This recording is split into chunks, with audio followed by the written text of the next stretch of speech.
Hey everybody, Ramdean and Black with you here in our downtown studios. The ABC, the Association of Boxing Commissions and Combative Sports, their Rules and Regulations Committee have proposed a bunch of changes to the rules, existing rules, not really changes, I guess additions to the rules, recommendations. They have their annual conference going down in July in Las Vegas where they'll vote on this, and I'm a big fan of it. One of the things they're talking about is introducing instant replays. So the referee, if he's inside the cage or the ring, something happens, there's some sort of infraction, maybe a low blow, a cut that he did not personally see or he didn't see cleanly, he has an option or an opportunity to go and look at the replay.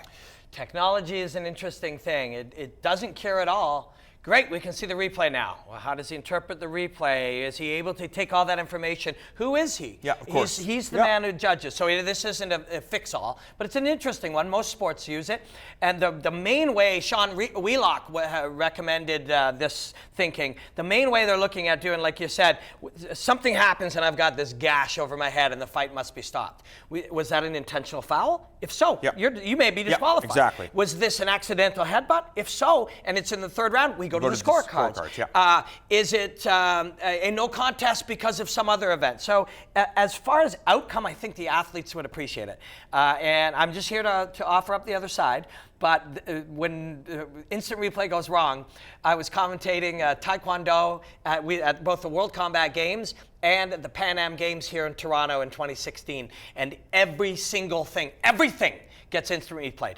There was a lot more time, and we were, as you commentated, you're wondering what my role is here. Well, you know, they're looking at the replay. Wow, they're really looking at the replay.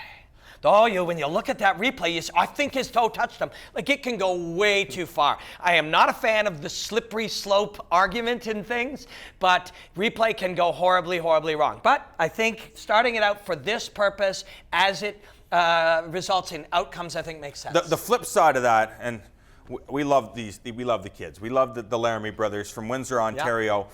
We were commentating the last TKO event, and we believed that there was an infraction. I guess there was this confusion with the new rules when it comes to downed opponents, and there was a knee landed by TJ Laramie.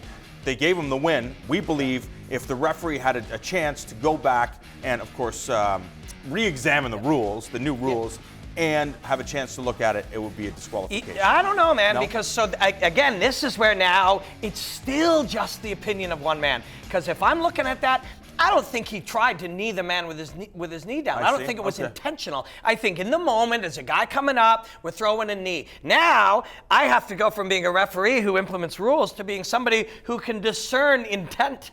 So if I believe that it was not intentional, and that was my belief at the moment, now we go to the scorecards. He can't continue, we go to the scorecards. But who am I to decide that? So these things definitely help, but they don't cure all because you're still left with interpretation. In that case, I think, do you agree that in that particular case, that was not somebody trying to hurt somebody, trying to break a rule? So we would then go to the scorecards. Unless they interpreted the rule as, oh, I thought I was allowed to knee this guy in the head because he was down because of these new rules that everybody's talking about. So we've just added a whole bunch of new levels of confusion, which is always the case. But in a vacuum, if we can look at something and say, hey, this was an inadvertent headbutt and we should go to the scorecards, or this is a no contest due to this reason, I think the fighters will appreciate that. But you still have to interpret it. You're still a human being making an interpretation. Even that one, we're left with a referee still needing to make a choice. Same card, TKO 37 in Montreal, here on Fight Network Live. We were calling it, and the main event got disqualified because he threw some punches after the fact. Now, the Stéphane Patry, who is the promoter of that event, what does he do in the future? Because he's not allowed to argue with that man. That man has the choice to make that call. You and I, or at least I, at the moment, in the emotion, felt it was right. But then we look back and the referee should have been in position. So there's so many variables. But I love, if we're going to use this, I like the idea of starting with it in a very, very small, bite-sized dose. 100%. So we don't get a million crazy new things. I think one of the reasons why is because we're still not at the stage that we need to be. Because one of the things we're talking about, you have a competent referee like Herb Dean in there. And In my Or opinion, exactly. There's so many great guys. Mark Goddard, for example. I believe that the referee should be able to talk to the commission, because if the referee is out of position, there's some sort of infraction, the referee doesn't see it, and there's some sort of, something happens, the man one of the officials outside should be able to say, no, I saw it from my angle. You should be able to now go look back at the instant replay. And I disagree with that one, because now we've added another guy's perspective. And the thing is this, you're right. What I mean is, that's if everybody's qualified. Because we were talking about it. If you have a guy like Herb Dean or Mark Goddard, who are the highest level of referees, and the commission member outside is a guy like Ricardo Almeida, who's been in the fire, you can trust that. However, if you go to Quebec, I'm not guaranteeing I'm going to be trusting the guy outside who literally has no idea what he's watching. Well, Quebec has cleaned it up a lot. Yeah, now of course they have. People have. Of course. They've narrowed out, got rid of some of the ones over the years that were of question. But I agree, and the issue with that is now there's 3 guys, and they all said this, and nothing good has ever come from committee.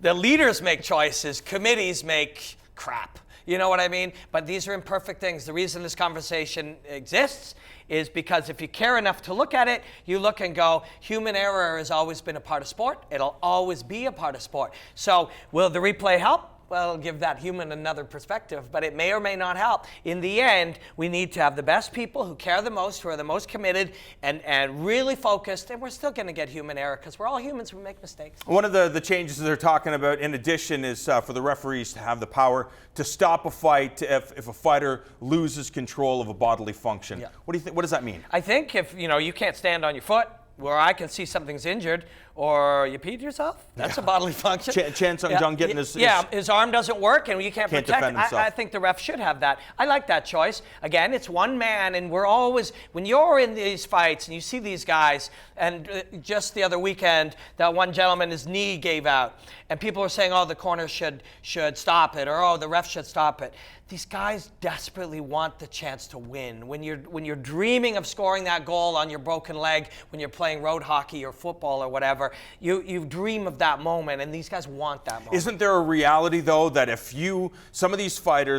most of these fighters are way too tough for their own good, and if they continue to fight, they're going to risk permanent damage to that leg. So unfortunately, the fighters' teammates, the people that that care about them, have to take responsibility. Yes, it's true. And there is your corner, there is the ref, and there is the doctor. There are a number of people there, and how they are going to do their trade, and how they're going to, on the spectrum of let this crazy man do whatever he wants, or protect him. Because you know what the best way to protect these guys is? Don't let them fight at all. So somewhere in there is where we're going to find the pocket where the athlete who desperately wants this chance to go in and prove what he's worth can also still be protected. The idea is to make mixed martial arts as safe as humanly possible. It's going to be very difficult, considering it is a combat sport.